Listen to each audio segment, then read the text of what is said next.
This is the superior lateral view of the left foot. So notice the tarsals, which are your ankle bones, and the big one in the back posterior. And that's the easy one. This is all calcaneus, all here, your heel. The one more medial is the talus. Then you have a bone just below the talus medially, which is called the navicular. Then you have the cuboid bone, which is lateral. Then you have the lateral cuneiform. Then you have your intermediate cuneiform. And then you have your medial cuneiform. So these are all your tarsals, the calcaneus, the talus, the cuboid, navicular, lateral cuneiform, intermediate cuneiform, and medial cuneiform. Now the toes are like the fingers, except the big toe is medial, and that has only 2 phalanges. So this is your number 1 digit, your hallux now. So this is your first, second, third, fourth, and fifth metatarsal. So this is your foot, the metatarsals. 1, 2, 3, 4, 5. Now notice in the hallux, digit number 1, there's only 2 phalanges. So again, just like the carpals, there's no middle phalange. Just a distal and a proximal. So here's proximal 2, proximal 3, proximal 4, proximal 5, fifth phalange, proximal. Then you have middle, which you can hardly see on this one. Middle phalange and distal. Middle phalange, distal. Very small, right, in the pinky toe, digiti minimi. This is your middle, distal. Middle and distal. And then you just have distal and proximal for the hallux, digit number 1. This is an anterior view of the left tibia. Now here's your proximal tibia, which has the medial condyle and the lateral condyle. Anterior, you have the tibial tuberosity. Let's see if you can see that better. Tibial tuberosity, which is an area of attachment for the patellar ligament. On top, you have 2 little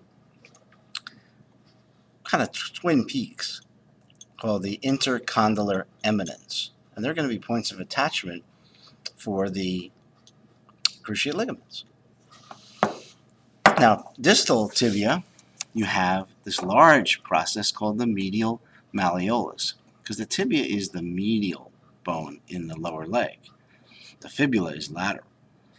So this is the part of the tibia that's going to articulate medially with the tarsals, like the talus. Posterior tibia, again, proximal, you can see your medial condyle and your lateral condyle. Here's your intercondylar eminence. And this is a line for the soleus muscle on the back. It's a point of attachment for the soleus muscle. And again, here is your medial malleolus. So the fibula is going to have the lateral malleolus. This is a fibula. You don't have to know right or left. So there's really only 2 parts. It's a very thin bone, non-weight-bearing bone. So it has a proximal head articulating laterally with the medial condyle of, the lateral condyle of tibia, and superior by the femur. Now, distally, you have this kind of pointy end. It's not a styloid process. This is called the lateral malleolus of fibula. Let's see if I can show you a good picture of that.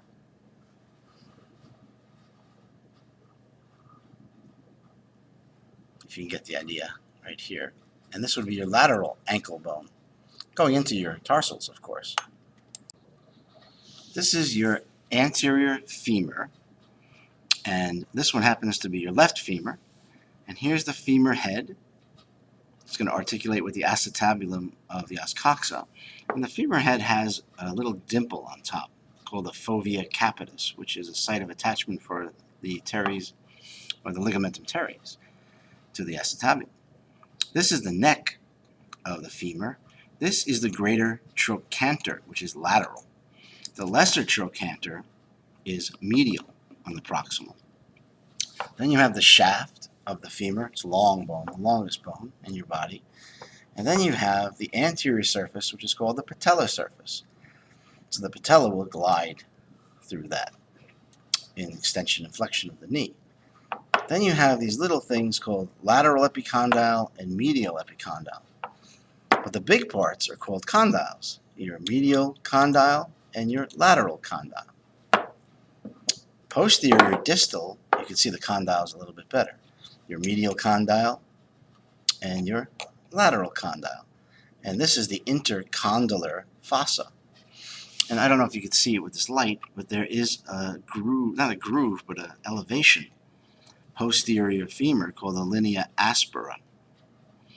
And proximal, you could see, again, medial is the lesser trochanter. Lateral is the greater trochanter. And here is the femoral head. So posterior, you have an intertrochanteric crest. Anterior, you have an intertrochanteric line.